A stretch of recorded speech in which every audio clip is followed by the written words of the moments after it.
নমস্কার বন্ধুরা, আমাদের তিন দিদির হেসেলের একটা নতুন এপিসোডে আপনাদের সবাইকে স্বাগত জানাই।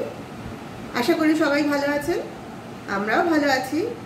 তবে যা গরম পড়েছে, এই গরমে কিন্তু আমাদের ভাতের পাতে একটা তেঁতোর আইটেম রাখাটা খুবই জরুরি।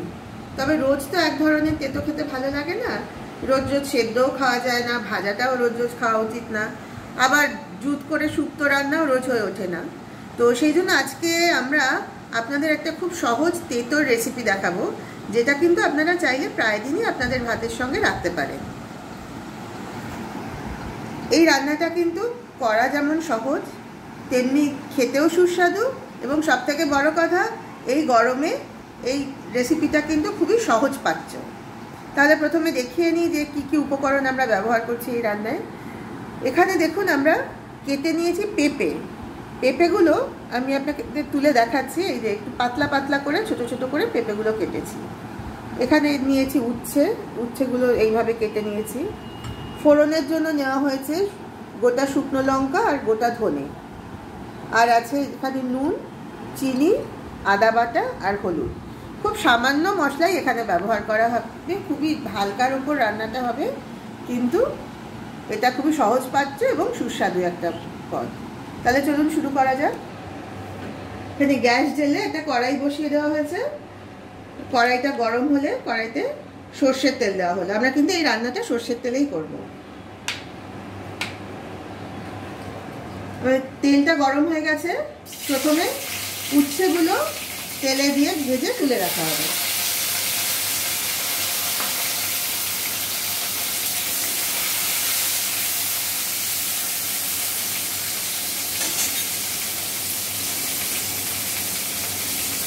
উচ্ছে ভাজায় সামান্য নুন দিয়ে দিলে দিদি।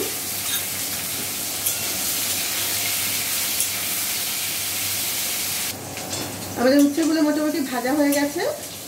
এবার ভাজা উচ্ছেগুলো একটা বাটির মধ্যে তুলে দিলাম।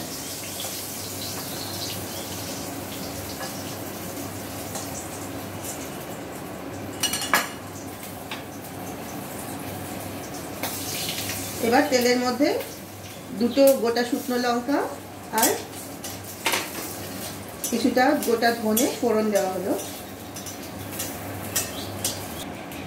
ফোড়নটা একটু নাড়াচাড়া করে কড়াইয়ের মধ্যে কেটে রাখা পেঁপেটা দিয়ে দেওয়া হলো। আচ্ছা, একটা কথা আপনাদের আগে বলা হয়নি, আমরা কিন্তু এই পেঁপেটা আগে সামান্য নুন দিয়ে একটু জলে ভাপিয়ে নিয়েছিলাম। তবে আপনারা যদি ভাপিয়ে নেন তাহলে ভাপানো জলটা কিন্তু ফেলে দেবেন না, ওই জলটাই পরে ঝোলে ব্যবহার করবেন। এবার দিয়ে দেওয়া হলো ছোট চামচের হাফ চামচ মতো আদা বাটা।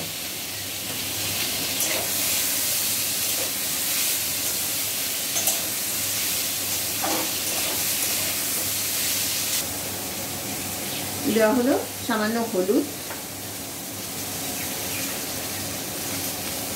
ছোট চামচের হাফ চামচ চিনি, আর পরিমাণ মতো নুন। এই নুন মিষ্টিটা কিন্তু আপনারা নিজেদের স্বাদ অনুযায়ী দেবেন।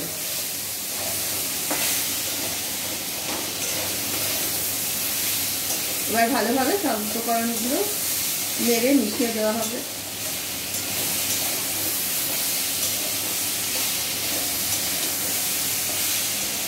ফোড়ন আর সব মশলার সঙ্গে পেঁপেটা ভালোভাবে মিশিয়ে নিয়ে এবার আগে পেঁপে ভাপিয়ে রাখা যে জলটা ছিল সেই জলটা কড়াইতে দিয়ে দেওয়া হলো।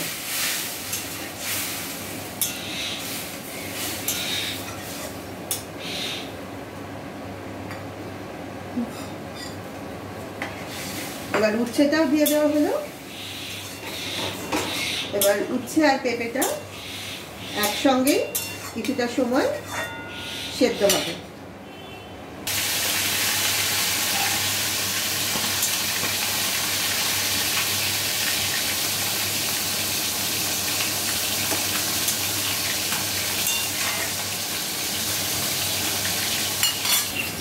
আমাদের উচ্ছে পেঁপে দুটোই সেদ্ধ হয়ে গেছে আর আমাদের রান্নাও কমপ্লিট।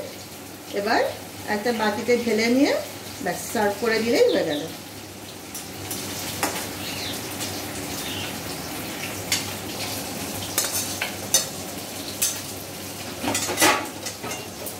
তাহলে একদম রেডি হয়ে গেছে আমাদের আজকের এই সহজ তেঁতোর রেসিপিটা।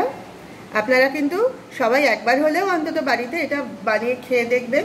আমার মনে হয় এই গরমের দুপুরে এটা ভালোই লাগবে খেতে। আর ভিডিওটা যদি ভালো লাগে তাহলে প্লিজ একটা লাইক দেবেন আর যতটা সম্ভব শেয়ার করবেন। আর এটা খেয়ে কেমন লাগলো সেটা কিন্তু অবশ্যই কমেন্ট করে আমাদের জানাবেন। আমরা কিন্তু সবসময় আপনাদের কমেন্টের অপেক্ষায় থাকি।